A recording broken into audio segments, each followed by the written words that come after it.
everybody. Welcome to the Sharon and Joe Show. My name is Sharon. What's up, dude and dudettes? My name is Joe. Joe's getting a little loopy. It's a little bit late. It's late for us. What time is it, like 11? Yeah, it's 10:53. Look at us. We're up late. Saturday night, me and Joe hanging out. We're getting ready for the Monday video release. Yes. And you guys, Monday is going to be such a fantastic day. I'm so excited. Joe, are you as excited as I am? I'm excited. I am. It's going to be a great day for our kids. Two of them, Sharon's own, are having surprise visitors come from out of town, so it's going to be great. And they don't know. Well, let me tell you. So my son is I'm speaking low because we're in the garage. I just want to make sure no one overhears me. The kids are home. So my son, who's been having a little bit of trouble adjusting to the move, doesn't know this, but 4 of his friends are coming out from New Hampshire. They're going to come here on Monday, and my daughter knows this, so we've been so excited behind the scenes, but he has no idea. And I found out tonight, earlier this afternoon, that my daughter's best friend is coming with them. She has no idea. I was bursting at the seams with joy when I found this out. I couldn't hardly contain myself. They're great kids, and being here for 7 months in a different state, not knowing anybody, it's definitely going to recharge and amp them up. Oh my God, you guys. It's going to be like the best thing ever. So I will definitely report on this. But Joe, let me ask you the important question. How do you feel about having 7 teenagers in the house for a week? Like when you said 7 teenagers, I was like, what? Like, is that really happening? Yes, it is. This too shall pass, as Shakespeare would say. It's going to be awesome, you guys. I'm super excited. Joe hasn't met my kids' friends, and you're going to love them. They're really good kids. All right. So now that we got that out of the way, and please pray for Joe this week, poor guy. Yes. Let's go ahead and get into tonight's video. Does that sound good, or today's video? Sound good? Yep, sounds awesome. All right, so what Joe and I are going to do tonight is, I mentioned this last week, but a subscriber sent us an email last week, and she had told us a little bit about her situation and asked us 3 questions. So instead of emailing her back, we thought, and I got her permission to do this, why don't I read the email, and for the show today, you and I will answer the questions from our own perspective. Yeah, and then you guys will read the email. We'll leave obviously the personal stuff out, but if you guys want to give a comment or two too, please do so. Please do. I think that would help. And the thing too, Joe and I have had a very, very different recovery, so I think it'll be a benefit as well, because I don't think it would be possible for you not to fall somewhere in between Joe and myself. Yeah, it's the way it's set up is like obviously 2 different genders and then 2 extremely different recoveries. Yeah, yeah. Same approach. It's the solution for us both is God, Jesus, but just a different, just a different path. It's been, exactly. So hopefully we can help you out here. Yep. So what I'll do, Joe, is I'll read the first question. Well, I'll read the questions, and then why don't we just go back and forth answering, but you go ahead and start after I read the first question. Well, you want to read the email? Oh, the email too. Yes, thank you. I don't know where my mind is. I guess it's so late for us, right? Yeah. All right, so hi, Sharon and Joe. I've been listening since day one. You'll never know how much I appreciate this show. Thank you so much for saying that, by the way. I live with my 2 almost adult daughters, and I left about 2 months after you did, Sharon. I'm doing okay. I have a cute home, my animals, my kids, and a little bit of money. Not rich, but we're doing okay. If you didn't leave, I don't think I could have. I needed to do it with someone else.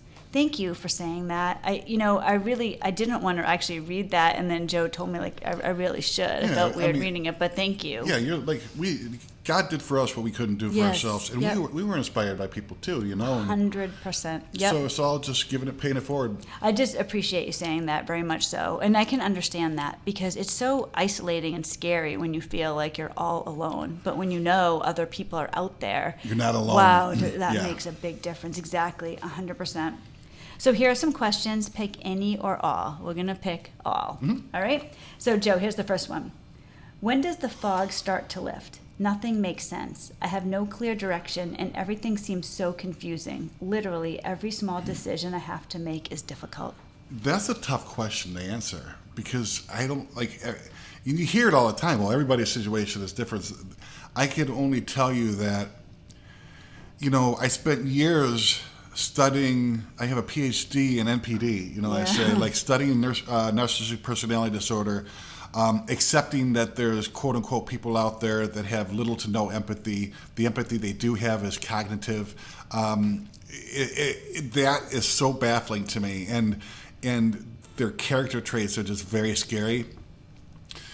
When I stopped researching that and started looking more about my own issues, why I stayed, why I was still miserable with being no contact after a year, if she was really the problem, it led me down this road inward, and I started to research codependency. I started to learn about my own character defects, and I also started to learn about CPTSD, complex post-traumatic stress disorder, hypervigilance, anxiety. Like every day for me, man, actually over the wintertime, it was like Groundhog's Day. It was just horrible. There's a quote that I'm going to give you that one of my best friends told me before, and you're probably going to get angry at it, but it's very true. I'm already angry at it. Yeah. I know what you're going to say. What he used to tell me was, you have to give time. Yeah. And I would be so angry at that. Like, well, can't you tell me 30 days so I can do a countdown? Or like, how long is this going to last? How long am I going to be miserable and stressed? There's work to be done. There was work I had to do. I had to look inside. I had to ask myself some really tough questions, and God opened doors. And when I was ready, He relieved the obsession of the narcissist, and the fog began to lift. Yeah, I can understand that. For me, I think I was experiencing the fog when I was still with my ex. Because the reality is, when you are with a narcissist, you're dealing with somebody that's so out of the ordinary. And when you think about it, or when you've been through that, I mean, that's part of your life too. And then when suddenly you're on your own, there's like this, it's like you're in this soup and you can't get out. It's like you can't see it. How do I make decisions now? What do I do? For me, what really helped was accepting that, you know what, I'm not going to understand this person, and I, thank God, have a new life to live. For me, things are very intentional. I think about how I want to be, how I want to live, and then I really do my best to do it. So the fog, I kind of looked at it. So like I said, it was kind of when I was still with my ex. The utter confusion. I couldn't understand why this person was like this. By time we split up, I had initially at first, like for 2 months, the first 2 months we split up was a rough time for me because I had a Child Protective Services investigation on me. My ex, for those of you that don't know, he had falsely accused me of abuse. So I had this Child Protective Services investigation on me. After that, though, I was just ready to live. So I think the fog, when Joe says give time, I don't like that either. But I understand it, yeah. You have to give, it's just the patience, and then it takes a lot of inner work. Like, you can't just wait. It's like there's things that you need to do to have the fog lifted. There's a recovery process, for sure. Absolutely. But when I started researching codependency, complex post-traumatic stress disorder, I knew I wasn't alone there, and that was focusing on the solution rather than focusing on NPD, the problem. I'm a little bit different than you. Like, Joe really gets into digging deep into his own brain. I look at it a little bit different. So this is where I'm saying you're going to fall somewhere in between us. I was with my ex for 20 years. I do not want to think about him anymore. I don't want to live my life as a victim. I don't want to look into all these different things about codependence and CPTSD. I want to live my life. So for me, it's not that I ignore those things. I understand what it is. I know what you're saying. I just don't want to dig down a rabbit hole of my own brain. I'm ready to live. So for me, the fog lifted when I started living intentionally. I set goals for myself. And we'll talk about some of those goals as we get into the other questions. But ultimately, what I want to tell you is that it does get better. It does go away. It doesn't last forever. Yeah, if it did, none of us would be here talking about it. Because I wouldn't have been able to stay alive. Yeah. If I was really that bad. Sharon's, we have a different background. I'm a recovered alcoholic and drug addict, so I had a lot more issues, and I wanted to understand that I was a part of the problem. Yeah. And I didn't want to get back into a situation again where it brought my best thinking got me involved with the narcissist for 20 years. I wanted to understand what it was, and I wanted to build a relationship with God and myself. So I took it a different route, basically the same destination though. Well, I think too, like just the last thing I'll say on that is that, like sometimes you wake up in the morning and, this is what I do anyways. Maybe I'm a little bit weird. All right, what day is it? Am I working today? Like, what time is it? What time do I have to get up? You're kind of like still like in this stupor from sleeping. But then once you realize, okay, today's Tuesday and I don't have to work today, or I do have to work, you get moving. So just like the acceptance of like, okay, you know what? I'm out of this horrible entanglement. I'm living with my daughters. I have my animals. All right, what am I going to do today? That type of thing. You know? It's like, I understand the fog. I've experienced it. Sometimes I relapse into it again. But it's like I had this dream of having this family and this wife and my 2 kids, and it wasn't going to be like I grew up. And this dream was smashed. It took me a while to accept that it wasn't a dream. It was a nightmare. The dream was getting that thing out of my life, but it was like I was in this cave, living there for 20 years, and I'm coming towards the entrance, and I see these birds and I'm just scared shitless. Like, what do I do? One false move, Yeah. It took time, but there was work to be done. Yep, 100%. All right, so let's go on to the second one. I live in a rural area. This means I don't go out much because there's nothing to do and we're new to the area. I go to church every week, but there's no community in that church. We go, we pray, we leave. The nearest Walmart is 45 minutes away. Can you give some tips on how to get back out there? I'm still young, early 40s, and I need to learn how to start living life again. This will be, I think we can say a lot on this. Yeah, why don't you go ahead and give it a little bit of input there, Sharon? All right, so I think like for you, I understand what you're saying, and there's an intimidation factor as well. Because, Joe and I are in our 40s too, and when all of a sudden, you're living one way, and now suddenly you're an adult, and oh my gosh, like one area of my life ended, now I'm starting again. And everyone around you, this is my issue, everyone around me was married and had kids, and I felt like I stuck out like a sore thumb because I was the one that I was like the divorced mom, and I hated that. But I want to tell you what really, really helped me with everything that I do is living intentionally. And I had this commitment. I felt such gratitude that I was out of this entanglement. I never thought I was going to get out. My hope was that my ex would die. That was how I thought I was going to get out. I was ready to live. So I started doing things intentionally. That's such a focus of my life, like planning things intentionally. So, I had to overcome, when I first was out of the entanglement, I had to overcome what my ex had done to me, really, because the thing is with him, and I don't like to put myself in a victim mode, but this did happen. He made me feel so bad about myself because he would always tell me that people didn't like me or that people were looking at me funny, and it made me almost paranoid. I became like socially isolated. I didn't want to go out with other people. But one thing that I did, and this started everything, I did a small group at my church. Now, I know that you said that your church doesn't really have anything like that, but what about you starting a small group? Now, I know maybe that's like a huge step. Joe has some ideas too, and I'll let him speak in 1 minute. I don't want to steal your ideas here. But, you could do something, I think, sorry, I'm stumbling over myself here. What can you do? Intentional living is the way to go. Think about what can you do in the world? What can you start a small group? Can you maybe do things with your daughters? I started going out to eat with my kids every once in a while, and you guys might not know this, but we are champions at the Applebee's. If you go to Applebee's, they have this little game you can play, and it's like a trivia? It's like trivia like that. We are the top 3 of the top 10 in all of Applebee's. I don't know if we are anymore, but we went so many times just to do that, just to play this stupid game.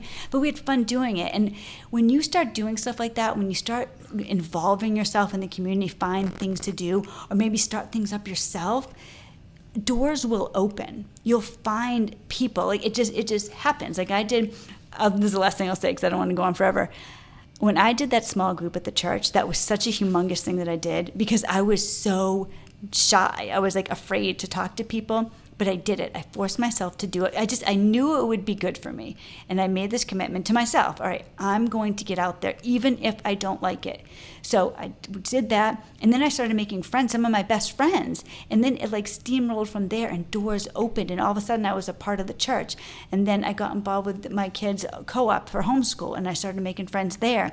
Then I started going for walks with my kids, and I started meeting my neighbors.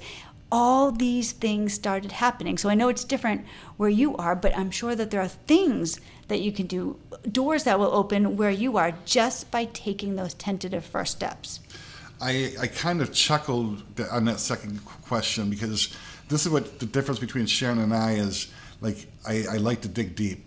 Now, somebody like me, I would have moved unconsciously, but I would have moved somewhere in some rural area so that I could wallow in my own self-pity and my self-condemnation, saying I didn't have anybody.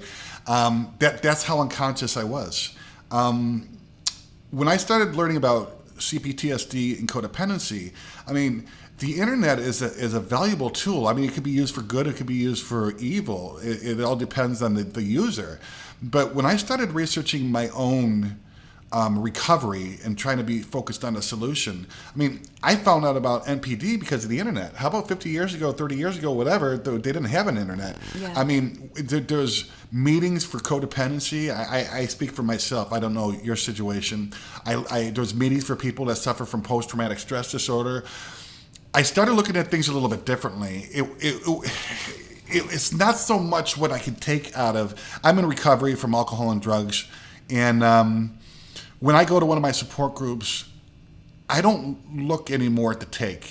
I look to give. Yeah. Like, I was desperate enough to tell a guy, one of the head people at the meetings that I go to for that, listen, I'm alone. I don't know anybody in this town. I'm afraid. And he immediately found stuff for me to do. I mean, whether setting up chairs or doing coffee or something like that. But I think the internet, too, is a valuable tool that you could use to reach out. Look, it worked for me. And like Sharon said, when you have the attitude, okay, what can I give? Another very important thing I had to do, it was saying, yeah, but. I got a good friend that tells me all the time, Joe, anything after but is bullshit. So it's like, yeah, but I can't do this. I started paying attention to the excuses I was giving why I can't, and started focusing on I can. Yeah. Like, a part of my dilemma is that I look for reasons not to get better. It's like you're fighting yourself all the time, especially somebody in my condition from drugs and alcohol. Selfish and self-centeredness is the root of why I drank and did drugs and abused alcohol. It's a part of me likes unconsciously the pain. Like, pain is a great motivator for me, but I have a high threshold for pain. When I'm in enough pain, like when I was in enough pain with the narcissist, I cried out, got my knees, and said, God, please help me. Changing my perspective to say, okay, God, it's not just the prayer is not just a jackpot, get me out of trouble. Is what can I do for you? I agree with you. Like, I think really a solution for people in general, how to have a good, happy life, is to recognize that you are here to help other people. You have a purpose. Like, yeah, the experience, exactly. The experience that we have. You go to psychologists, psychiatrists, all you want. They've never lived with narcissistic abuse. Well, even if you did go to a psychiatrist or a psychologist, at the end of the day, like, you're there for an hour a week or whatever it is. And then you got to spend the rest of your 23 hours a day. You still have to work on yourself, yeah. And just understanding that I had a big part to play in it. My best thinking got me involved with a narcissist for 20 years. I had to get honest with myself and just stop coming up with excuses, and even find, like, for me, I would have not intentionally, unconsciously moved somewhere where there weren't a lot of people. I'm not saying that you would, but that's how deep I had to dig. I had to question myself on everything. See, for me, and I know this probably sounds like a broken record, I have gotten so much out of intentional living where I make a plan. Like, all right, what am I going to do? What type of person do I want to be? And it's not that I'm being fake, but I think, all right, this person that I want to be is kind, loving, generous, supports her family, loves animals, like, wants to do God's will, wants to be a good person to everybody I meet. I want to be a polite person. I have goals for myself every day.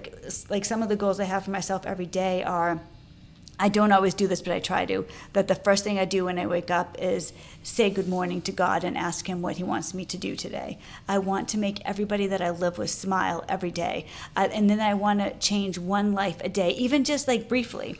If I could just say I'm out at the grocery store and I let somebody cut in front of me at line, or I smile at somebody when I'm taking a walk, or I say hello to a neighbor, that type of thing, that's who I want to be. And it gets me out of myself.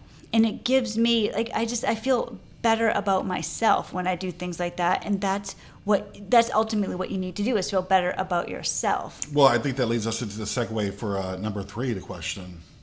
Okay, so lastly, how do I get out of my own head? I guess what I'm asking is, how do I stop the negative thoughts? That's all that goes through my mind is negative thoughts, and that keeps the depression from creeping up. That's the itty bitty committee in your head going on there. It's like a hamster wheel, and that hamster's just turning and turning. In my experience, the best way first off, I had to understand that I was part of the problem. I mean, I allowed the abuse to go on. I suffered from codependency. I had low self-worth and low self-esteem. In order to stop the movie rewinding in my head, I found the best solution for me was to help somebody else out. Call a friend that I haven't spoke to for 3 years. Get involved in trying to spend time with somebody else, because you'll find that your problems aren't problems at all. That usually people have a hell of a lot more dilemmas going on than simply you just can't sit still and your mind's racing. So for me, it's service, helping somebody else out, calling a friend on the phone, asking your pastor, listen, man, give me something to do. I know nobody here. Like, hold him accountable. Again, eliminate the excuses and start figuring out who can I call, who can I reach out to make somebody else's day better. Because when that happens for me, God takes care of me, and that serenity and peace comes in. And I like serenity and peace. And the more I get it from God, he takes care of me if I try to feed a sheep. I think, for me, one of the things is that I notice, and this even happens with Joe and I sometimes, like, especially Joe does this, not all the time, but sometimes. Like, Joe and I usually take walks every day. And sometimes when we're taking a walk, Joe will start talking about our exes. And I'll be like, Joe, I don't want to talk about them. Thinking about your ex, I understand. Like, something tragic happened. Something just unbelievable happened. It's a natural. It's like an inverse nature. Like, yes. And it's like you want to figure it out. And I'm like the type of person where I will like drive myself insane trying to figure something out. I want to know how something works or why something happens. When it comes to a narcissist, the reality is that, and this is a blessing, we will never understand them. Never. So going on thinking about them and going down this rabbit hole of, when this happened 5 years ago, or why didn't I see that when we first got married? Or how did this happen? Why did I let him do this? Why did he do this? You're going to go insane. I look at my life. When I do my life, I think, okay, thank God. Thank you, God. And I'm so grateful. Thank you for saving me. I don't have to be there. Every time you're thinking about your ex, you're there. You're still there. And, they're living rent-free in your brain. You don't want them there. You have a new life that you get to live. You don't have to live this. You get to live this. You're doing okay. You have your daughters, right? You're doing okay financially. I understand like that. You're isolated, but there's things you can do about that. Like Joe said, go online support groups, try to meet people in your community, go for walks, do things with your daughters, and you'll be so surprised how things open up. If God will do the impossible if you do the possible. Yeah. That's a promise. Everybody's path is different. Everybody's geographical location is different. We come up with all kinds of stuff, and it's all true. When I stopped eliminating excuses and I started putting one foot in front of the other and do what I could do, doors just open. And I suddenly realized that God's doing for me what I can't do for myself. There's a word that's I have to remember at all times. It's called resentment. And resentment rots the container it sits in.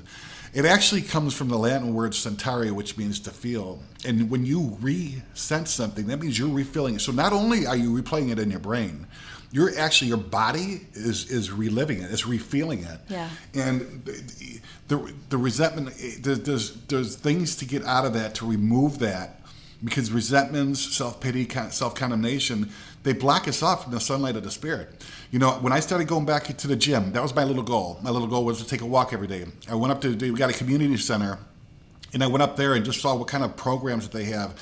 Like, I stopped eliminating the excuses, and God started opening doors. And the but stopped, and then my life changed. Well, you know, I just wanted to say, like, I was just thinking of this when you were speaking, Joe. Joe and I met because we went through open doors, right? Like, well, we did the footwork. I got online and I was like, "What the hell is wrong with me?" I thought I was I found out about narcissism. I was like, "Am I the narcissist? Am I mentally and emotionally abusive?" And it was through the internet, which I'm totally against. I'm not like one of those Facebook dudes. Yeah. And God bless them. Like, people are healthy enough to use that. I wouldn't. I'd be I putting have up Facebook.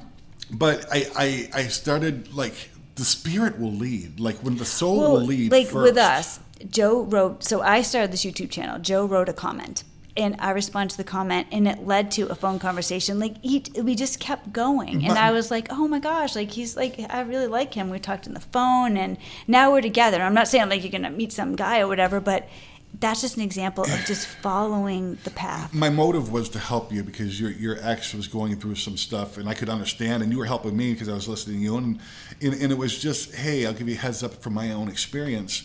But it was trying to get out of myself to help somebody else out. Like, I think that it's such a blessing that Sharon, I don't know, it's just her nature. She started this YouTube channel in,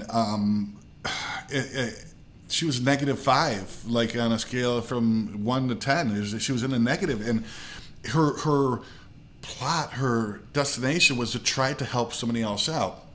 Me, on the other hand, when I was on that negative side, like, I just crawled up in a little ball and was slowly dying. I think that through Sharon trying to help somebody else out, starting a channel, just because she didn't want other people to know that they were alone, by getting out of herself and sharing her experience and her strength and her hope with other people, like, God takes care of Sharon. Well, I think too, like, when you said that, like, when I'm thinking back to where I was at that time, I was in a fog. When I started this channel, I was in a fog.